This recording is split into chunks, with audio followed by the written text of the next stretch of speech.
some people are sad. Some people gotta work and figure their stuff out. Pete Davidson is going through a difficult time right now. I don't think I'm very well perceived. Horrible things keep happening to him, and the signs are as clear as day. Just a while back, the world couldn't stop talking about Pete, thanks to his whirlwind romances with some of showbiz's most powerful women. From Ariana Grande to Kim Kardashian, Kaya Gerber, and Emily Ratajkowski, it was like he had a magic touch when it came to love. But now it seems like all of that has changed. Could it be that Pete is once again struggling with his addiction, or have some ghosts from his past come back to haunt him? The answer is yes to both those questions, but there is another issue that needs addressing. Pete's recent run-in with the law. He has been charged with a misdemeanor count of reckless driving. This came about because of a car collision. The jolt happened when a car careened into the teen's house, a car driven by former Saturday Night Live star Pete Davidson. Apparently, Pete crashed into a poor, unsuspecting home, and according to TMZ, his car caused quite a lot of property damage too. Thankfully, no one was seriously injured in this incident, but the district attorney's office isn't about to let this slide. They're all about accountability. As part of his punishment, Pete's been sentenced to serve 50 hours of community service, but there's more. He's also been enrolled in an exclusive 12-hour traffic school. Now, this might seem like a minor glitch or a typical mishap, but with all the other things going down in Pete's life, this is actually kind of worrying. It turns out that some of Pete's closest buddies are currently feeling really concerned about him. The big question on everyone's mind is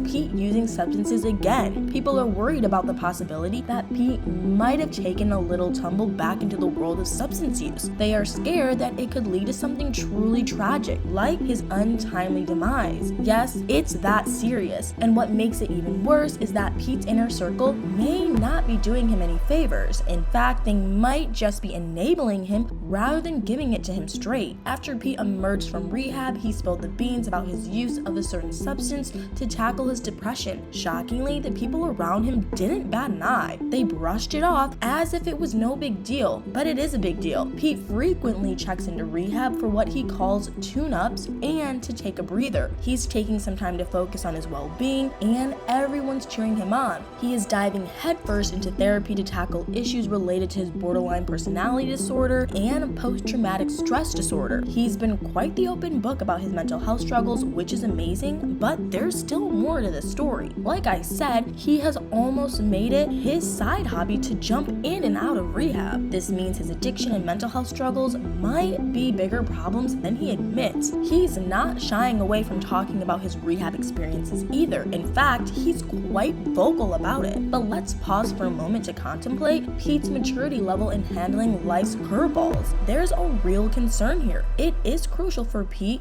to start taking his issues seriously. If he doesn't, he might just end up on the wrong side of the road, and that's a road no one wants him on. It's clear that he's got his own set of unique challenges to face. In fact, he was dealing with the worst kind of situations even before he entered the limelight. When he was just 7 years old, he faced one of life's most heart-wrenching tragedies when his father, the heroic firefighter Scott Davidson, lost his life during the fateful 9/11 attacks. But Pete didn't allow tragedy to define him. He turned to mental health professionals to channel this grief into something useful, passion. And let's also not forget about Pete's tattoo. His father's firefighter badge number 8418 is a permanent tribute on his left arm, reminding us of his dad's heroism. He might have found a way to deal with his loss now, but back then, he was just a kid who didn't know better. As he grew up, Pete found unconventional outlets for his emotional struggles, from pulling out his hair in school to becoming a lab rat for doctors studying the experiences of children who lost parents on 9/11. He faced adversity head on, and school wasn't a cakewalk either. He dealt with bullying and felt like an outcast with just one trusted friend to lean on. Pete finally discovered his passion for comedy when he was 16. He strutted onto the stage at the Looney Bin Comedy Club in Staten Island, a little awkward and unsure of himself, but with an undeniable knack for delivering punchlines that would leave audiences in stitches, he made it big in the world of comedy. His offbeat humor then and now is all about keeping it real, but that passion of his also has its downsides. Pete often talks about how his comedic talents have shone bright but haven't always spared him from being the punchline, and that's not all he's had to deal with. Now let's delve into his battle with Crohn's disease. He got diagnosed when he was around 17 or 18, and he tried various treatments, but guess what actually worked? Yes, it was the green stuff, if you know what I mean. It helped him conquer stomach pain and regain his appetite, essentially for his stand-up gigs. However, the slippery slope of addiction led him to rehab, but there's still more. In 2017, Pete opened up about his borderline personality disorder diagnosis. Mental health experts applauded his bravery, recognizing the potential to help others facing similar challenges. But honestly, I can't help but feel a little bad for him, because when it comes to grappling with his issues, there's a feeling that Pete might just be in a world of his own. But there's another potential perspective on all this. Pete seems to be leading a rather low-key life these days, spending most of his time in his room glued to the TV. After his stand-up gigs, he retreats to his lair for the night. It's a far cry from the wild and crazy image we might have of him. On the one hand, this could be healthy, but at the same time, some people are worried that he might be depressed. But what would cause this big of a damage to his mental health?